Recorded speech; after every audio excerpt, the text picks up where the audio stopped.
بسم اللہ الرحمن الرحیم۔ تمام سامعین و حاضرین السلام علیکم ورحمۃ اللہ وبرکاتہ۔ تفسیر قرآن صراط الجنان کا سلسلہ رواں ہے انشاءاللہ۔ آئیے نئے انشاءاللہ الجلیل قرآن کریم کی آیت اور اس کی تفسیر کی طرف جائیں گے۔ ہمارا جو موضوع تھا وہ سورہ بقرہ کی آیت نمبر 3، الذین یؤمنون بالغیب ویقیمون الصلاۃ ومما رزقناہم ینفقون۔ ترجمہ کنز الایمان، اور جو بے دیکھے ایمان لائیں اور نماز قائم رکھیں اور ہماری دی ہوئی روزی میں سے ہماری راہ میں اٹھائیں۔ ترجمہ کنز العرفان، اور وہ لوگ جو بغیر دیکھے ایمان لاتے ہیں، نماز قائم کرتے ہیں اور ہمارے دیے ہوئے رزق سے کچھ ہماری راہ میں خرچ کرتے ہیں۔ سب سے پہلے تو ذہن نشین رکھ لیجیے، آیت مبارکہ میں نے آپ کے سامنے تلاوت فرمائی۔ اس کے اندر 3 مضمون پر گفتگو کی جائے گی۔ نمبر 1، جو بالغیب یعنی غیب ایمان لانے والے، غیب سے متعلق چند باتیں ذکر کی جائیں گی، اور ساتھ ساتھ وَيُقِيمُونَ الصَّلَاةَ، نماز کو قائم کرنا۔ تو مقصد کیا ہے؟ نماز کو پڑھنے کی فضیلت، اس کی اہمیت، اور نماز چھوڑنے کی کچھ وعیدات انشاءاللہ۔ اور آگے کیا؟ وَمِمَّا رَزَقْنَاهُمْ يُنْفِقُونَ، اس کا تیسرا موضوع، اور جو راہ خدا میں اپنے مالوں کو خرچ کرتے ہیں تو کس طرح شریعت مطالعہ میں خرچ کا حکم دیتی ہے۔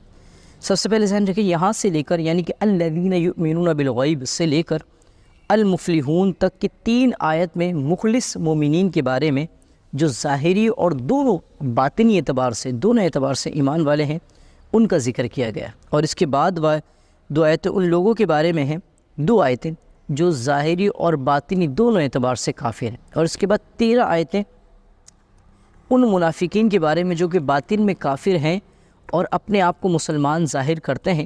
آیت کے حصے میں متقی لوگوں کا ایک وصف بیان کیا گیا ہے، وہ لوگ جو بغیر دیکھے ایمان لاتے ہیں۔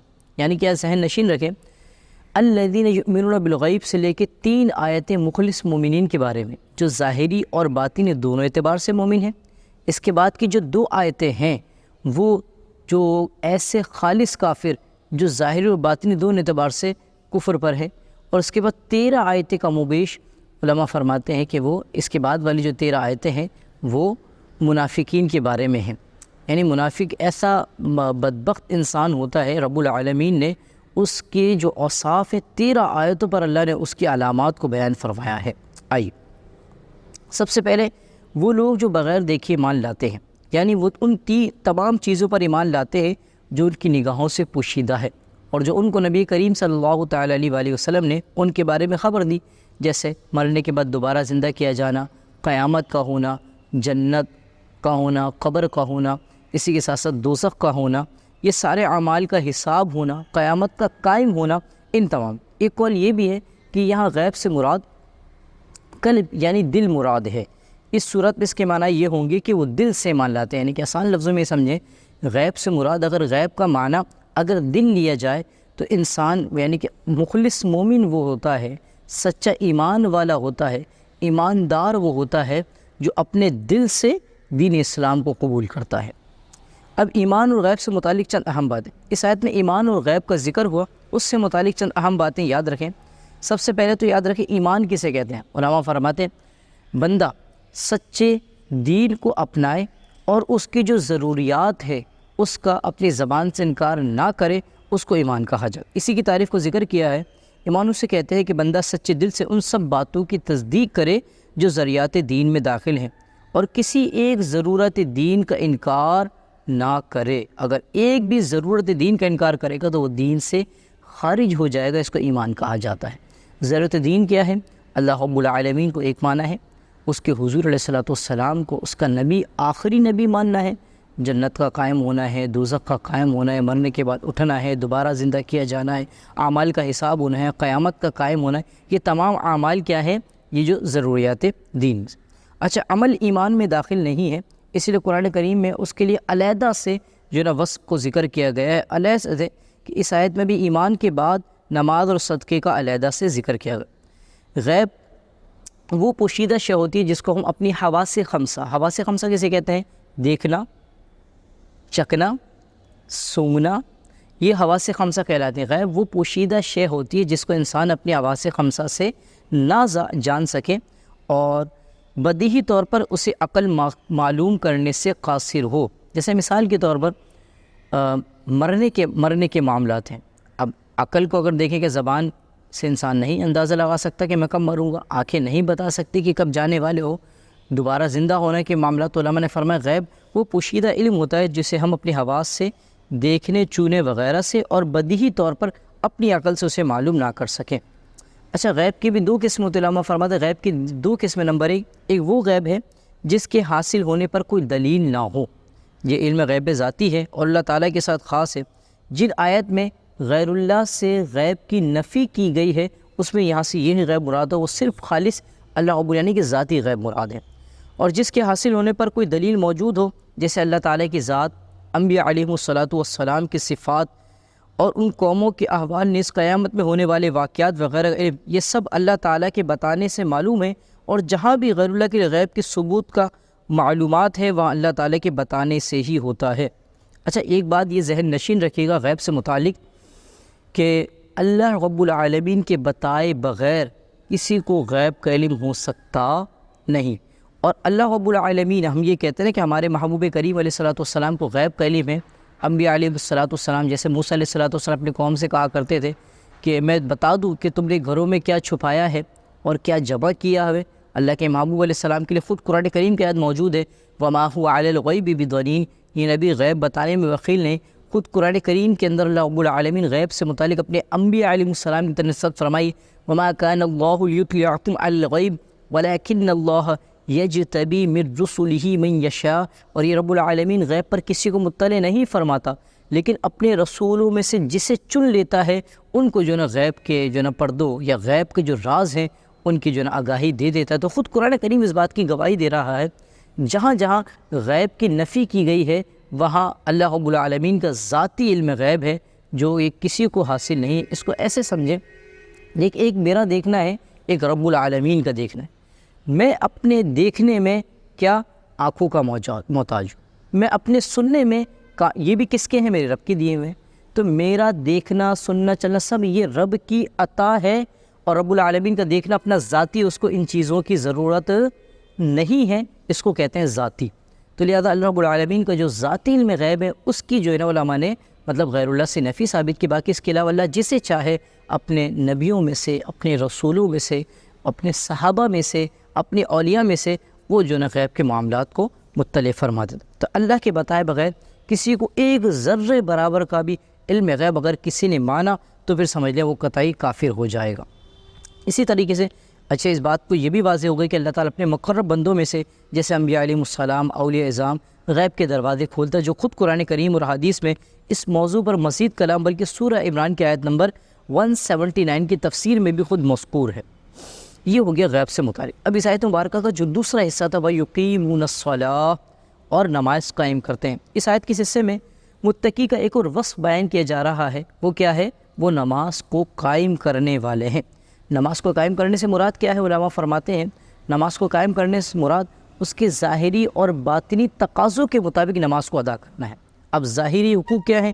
مطلب یہ کہ نماز کو پابندگی کے ساتھ وقت پر تمام، مطلب یہ کہ اس کی قیودات کا، فرائض کا، واجبات کا، سنن کا، مستحبات کا ادائیگی کا سلسلہ رکھنا، یہ ظاہری اس کے لیے اہتمامات ہیں۔ مطلب مرد کے لیے جماعت مسجد کے اندر ہوگی، اگر سنتیں قبل تو اس سے قبل سنتیں ادا کی جائیں گی، جماعت کے ساتھ شامل ہوگا، اس کے بعد بقیہ کی سنتوں کا ادا، یہ ہے اس کی ظاہری وقت پر ادا کرنا اور فرائض واجبات کی تکمیل۔ اچھا، باطنی نماز یعنی کہ ظاہر اور باطنی دونوں اعتبار سے اپنی نماز کو باطنی مراد علماء فرماتے ہیں کہ انسان جب اللہ کی بارگاہ میں کھڑا ہو نماز کی حالت میں تو اس کی کامل توجہ رب العالمین کی بارگاہ میں ہونی چاہیے، اپنے ظاہری اعتبار سے، باطنی اعتبار سے تمام، یعنی کہ اس کی توجہ کا مرکز ذات خداوندی ہونی چاہیے۔ تو یہی کرا، یعنی انسان باطنی حقوق یہ ہے کہ انسان اپنے غیر اللہ کے خیال سے فارغ ہو کر ظاہری اور باطنی اعتبار سے بارگاہ الہی میں متوجہ ہو اور اسی میں عرض و نیاز اور مناجات اور محو ہو جائے۔ نماز قائم کرنے کی بڑی فضیلتیں، آئیے ایک دو سماعت فرما لیتے ہیں۔ قرآن حدیث کے اندر خود قرآن کریم سورہ مومنون میں رب العالمین ارشاد فرماتا ہے قد افلح المؤمنون الذین هم فی صلاتهم خاشعون۔ ترجمہ کنز الفن، بے شک وہ ایمان والے کامیاب ہو گئے جو اپنی نماز میں خشوع اور خضوع کرنے والے ہیں۔ رب العالمین خود قرآن کریم میں جو نمازوں میں خشوع خضوع قائم کرنے والے ہیں ان کو کامیابی کی دلیل دے رہا ہے کہ یہ لوگ کامیاب ہیں جو نماز میں خشوع اور خضوع قائم رکھتے ہیں۔ ایک اور جگہ ارشاد ہوتا ہے الذین والذین هم علی صلواتہم یحافظون، اور جو اپنی نمازوں کی حفاظت کرتے ہیں۔ ان اوصاف کے حامل ایمان والوں کے بارے میں مزید ارشاد فرمایا اولئک هم الوارثون الذین یرثون الفردوس هم فیہا خالدون، یہی لوگ وارث ہیں، یہ فردوس کی میراث پائیں گے اور وہ اس میں ہمیشہ رہیں گے۔ نماز میں سستی کرنے والے، اب جو نماز میں سستی کرتے ہیں، نمازوں کو ضائع کر دیتے ہیں، ان کے بارے میں خود رب العالمین ارشاد فرماتا ہے ان المنافقین یخادعون اللہ وهو خادعهم واذا قاموا الى الصلاة قاموا كسالى يراؤون الناس ولا يذكرون اللہ الا قلیلا۔ ترجمہ کنز العرفان، بے شک منافق لوگ اپنے گمان میں اللہ کو فریب دینا چاہتے ہیں اور وہ انہیں غافل کر کے مارے گا۔ جب نماز کے لیے کھڑے ہوتے ہیں تو بڑی سست ہو کر لوگوں کے سامنے ریاکاری کرتے ہوئے کھڑے ہوتے ہیں اور اللہ کو بہت تھوڑا یاد کرتے ہیں۔ یعنی کہ جو نمازوں کے اندر سستی کرنے والے ہیں اور جی چرا کر اللہ کی بارگاہ میں کھڑے ہوتے ہیں، ان کے بارے میں رب العالمین فرماتے ہیں اور اللہ کو بہت تھوڑا یاد کرتے ہیں، تو یہ ان کے بارے میں وعید ذکر کی گئی۔ اور ارشاد فرمایا فخلف من بعدهم خلف اداعوا الصلاة واتبعوا الشهوات فسوف يلقون غیا الا من تاب وآمن وعمل صالحا فاولئک يدخلون الجنة ولا يظلمون شیئا۔ ترجمہ کنز العرفان، تو ان کے بعد وہ نالائق لوگ ان کی جگہ آئے جنہوں نے نمازوں کو ضائع کیا اور اپنی خواہشوں کی پیروی کی، تو عنقریب وہ جہنم کی خوفناک وادی غی سے جا ملیں گے، مگر جنہوں نے توبہ کی، ایمان لائے اور نیک کام کیے تو یہ لوگ جنت میں داخل ہوں گے اور ان پر کوئی زیادتی نہیں کی جائے گی۔ اس آیت مبارکہ کے اندر بتایا گیا ہے کہ جو نمازوں کو ضائع کرنے والے ہیں وہ اللہ رب العالمین جہنم کے اندر باقاعدہ وادی غی ہے، اس سے وہ جا ملیں گے، اس میں خوفناک عذاب کا شکار ہوں گے۔ حضرت عثمان غنی رضی اللہ تعالیٰ عنہ فرماتے ہیں سرکار دو عالم صلی اللہ تعالی وسلم ارشاد فرمایا جس نے میری طرح وضو کیا، یعنی کہ حضور علیہ السلام کے وضو کی طرح اس نے وضو کیا، پھر اس طرح 2 رکعات پڑھی، تو فرمایا اور اس میں خیالات نہ آنے دیے تو اس کے پچھلے تمام گناہ بخش دیے جائیں گے۔ ایک اور روایت کے اندر حضرت عقبہ بن عامر رضی اللہ تعالیٰ سے روایت سید المرسلین صلی اللہ تعالی علیہ وآلہ وسلم نے ارشاد فرمایا جو بھی مسلمان اچھے طریقے سے وضو کرتا ہے پھر کھڑے ہو کر اس کی 2 رکعات نماز پڑھتا ہے کہ اپنے دل اور چہرے سے متوجہ ہو کر یہ 2 رکعتیں ادا کرتا ہے تو اس کے لیے جنت واجب ہو جاتی ہے۔ سبحان اللہ۔ اب ایک وعید بھی سن لیتے، حضرت عبداللہ بن عمر حدیث مبارکہ کے تحت روایت فرماتے ہیں حضور پر نور صلی اللہ تعالی علیہ وسلم نے ارشاد فرمایا جس نے نماز پر مداومت کی، یعنی ہمیشگی اختیار کی، استقامت کے ساتھ پڑھتا رہا، تو قیامت کے دن وہ نماز اس کے لیے نور، برہان اور نجات ہوگی، اور جس نے نماز کی محافظت نہ کی، یعنی اس کو ادا نہیں کیا، اس کی حفاظت نہیں کی، اس کے لیے نہ نور ہے، نہ برہان ہے، نہ نجات، اور قیامت کے دن قارون، فرعون، ہارون اور ابی بن خلف کے ساتھ اس کا حشر ہوگا۔ الامان ولفظ، بلکہ حضرت ابو سعید خدری رضی اللہ تعالیٰ سے روایت ہے کہ نبی کریم صلی اللہ تعالیٰ علیہ وسلم نے ارشاد فرمایا جس نے جان بوجھ کر نماز چھوڑی تو جہنم کے دروازے پر اس کا نام لکھ دیا جاتا ہے جس سے وہ داخل ہوگا۔ الامان والحفیظ۔ تو لہذا جو میرے دوست، ہمارے بھائی، ہماری بہنیں ہمیں سن رہے ہیں اس پلیٹ فارم کے ذریعے سے اپنی نمازوں کو قائم کریں، خشوع و خضوع کے ساتھ پڑھیں، نماز میں غیر اللہ کے خیال سے پاک اور صاف ہو کر اس کو حقوق کی باطنی اور ظاہری دونوں ادائیگی کا خاص خیال رکھیں، لیکن یہ بھی ساتھ ساتھ رکھیں نمازوں کو ضائع نہیں کرنا ہے۔ یہ نہیں کہ چلو یار اب موقع ملے گا تو پڑھ لیں گے، تھوڑے ٹائم بعد پڑھ لیں گے، نہ علماء فرماتے ہیں نماز وقت پر ادا کیے جائے۔ خواتین کے لیے تو آسانیاں ہیں کہ جو وقت شریعت مطہرہ کے اندر دیا ہے عصر کے اندر اور ایک فجر کو تھوڑا سا وہ وقت کو ذہن نشین رکھ لیں اگر اسلامک کیلنڈر ہے تو، باقی مردوں کے لیے کہ جماعت کے ساتھ نماز پڑھیں۔ بلکہ علماء نے یہاں تک فرمایا مردوں کے لیے خوبصورت حدیث اللہ کے محبوب صلی اللہ تعالی وسلم نے ارشاد فرمایا جو شخص جماعت کے ساتھ نماز پڑھتا ہے اللہ رب العالمین تنہا نماز پڑھنے سے 27 گنا، مسلم شریف کی روایت میں اور ایک روایت میں 25 گنا زیادہ ثواب عطا فرماتا ہے۔ تو لہذا نمازوں کو ضائع ہونے سے بچائیں، وقت پر ادا کیجیے، سستی نہیں کیجیے، اللہ رب العالمین ہمیں اس کی برکت سے دونوں جہاں کی برکتیں عطا فرمائے۔ اچھا، اس آیت کے آخری حصہ جو وَمِمَّا رَزَقْنَاهُمْ يُنْفِقُونَ، جو ہمارے کچھ دیے ہوئے میں سے ہماری راہ میں دیتے ہیں، اس آیت میں ان یعنی کہ متقی لوگوں کے، نیک لوگوں کے، پرہیزگار لوگوں کے وصف کو بیان کیا گیا ہے۔ ان کی کیا خوبصورت عادت ہے کہ وہ اللہ کے دیے ہوئے میں سے ہی اس کی بارگاہ میں خرچ کر۔ دیکھیں نا، بڑی خوبصورت بات علماء فرماتے ہیں ہمارا دیا ہوا کیا ہے؟ ہم تو جب آئے تھے تو مطلب ہم تو آنے میں بھی اپنے والد کے محتاج، ہم تو آنے میں بھی اپنی والدہ کے رحم کے محتاج، ہم تو آنے میں بھی رب العالمین کے محتاج۔ اب جب اتنی محتاجیوں کے بعد رب العالمین نے ہمیں اس قدر یہ جسم کا قد دے دیا ہے، آنکھوں کی فروانی دیتی ہے، جسم کا مطلب رب العالمین اتنا غدو اور طاقت دے دی ہے، اور اب جو بھی کما رہے ہیں اگر اس کے اندر جو بھی اللہ رب العالمین جتنا کما رہے ہیں، جیسا کما رہے ہیں، رب العالمین ہمیں حلال طیب کمانے کی توفیق عطا فرمائے، وہ سب میری رب کا دین ہے جو اس نے پہلے لکھ دیا ہے۔ فرماتا ہے وما من دابۃ فی الارض الا علی اللہ رزقها، زمین پر چلنے والا کوئی چوپایا نہیں جس کے رزق کا ذمہ میں نے نہ لیا ہو۔ تو یعنی کہ ہمیں رب دے رہا ہے، اور جو دے رہا ہو اور وہ مانگے تو بڑی خوبصورت بات ہے۔ جب کوئی مانگے، جو دینے والا، یا مانگنے سے مراد معاذ اللہ وہ ہمارا کوئی محتاج نہیں ہے، اس کو ضرورت نہیں ہے، مانگنے سے مراد یہ ہے کہ تم اس کی بارگاہ میں دو گے وہ تمہیں دگنا عنایت، بلکہ علماء نے تو فرمایا تم اس کی راہ میں ایک دو گے وہ 700 گنا تک، اس کا ڈبل، بلکہ بعد نے فرمایا 10 گنا، اور بعد نے فرمایا خود قرآن کریم کی آیت ہے کہ 700 گنا تک تمہیں واپس عنایت فرمائے۔ تو لہذا علماء نے فرمایا اب اس آیت مبارکہ کے اندر جو خرچ کرنے سے مراد ہے یا تو زکوٰۃ مراد ہے، جیسے کئی جگہوں پر نماز کے ساتھ زکوٰۃ کا تذکرہ کیا، اقیموا الصلاۃ وآتوا الزکوٰۃ، اس سے مراد تمام صدقات ہیں۔ مثال کے طور پر مسکینوں، یتیموں، طلباء، علماء، مساجد، مدارس، کسی بیوہ، یہاں تک کہ علماء نے فرمائے اولیاء کاملین کی جو عرس کی محفلیں سجائی جاتی ہیں اس کے اندر جو بھی یہ اپنے فوت شدگان کے لیے جو سارے ثواب کیا جاتا ہے وہ تمام ان سب خرچ کرنا اللہ کی راہ میں داخل کرنے سے مراد ہے، وہ سب صدقات نافلہ ہیں۔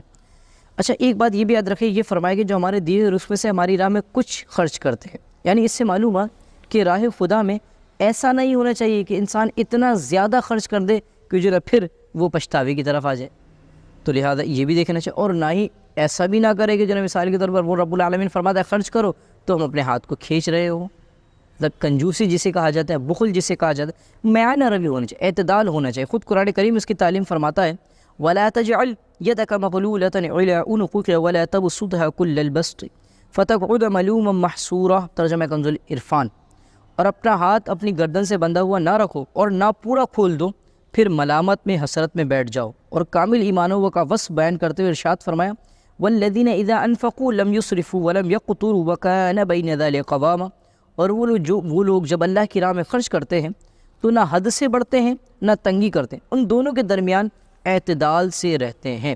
یعنی کہ رب العالمین کی بارگاہ میں خرچ کرنا ہر اعتبار سے ہو سکتا ہے، مطلب یہ کہ مسجد ہے، مدارس ہے، طلباء کی خدمت ہے، یتیم ہے، مسکینوں کے کام آنا ہے، زکوٰۃ مراد ہے، یا جو بھی ہم اپنے بزرگان دین کے عرس کے اندر مال کو خرچ، اپنے فوت شدگان کے اصال ثواب کی محفل کا سلسلہ رکھتے ہیں، تو یہ سب جو ہے نا آپ کیا، لیکن ہم نے بڑی خوبصورت، لیکن اس کے اندر یہ انداز نہیں اپنانا ہے کہ اتنا خرچ کر دیا کہ پچھتاوا ہو، اور اتنا ہاتھ کو تنگ بھی نہیں کرنا ہے کہ جو ہے مثال کے طور جو بخل کی طرف جائے۔ تو اعتدال کا شریعت قرآن کریم نے خود ہمیں حکم بیان فرمایا تھا کہ تمہاری زندگی کا سلسلہ بھی آسان انداز میں چل سکے۔ اللہ رب العالمین ہم سب کو اس آیت مبارکہ کو صحیح معنوں میں پڑھنے، سمجھنے اور جو کچھ سنا اسے یاد رکھنے، اسے دوسروں تک پہنچانے کی توفیق عطا فرمائے۔ آمین۔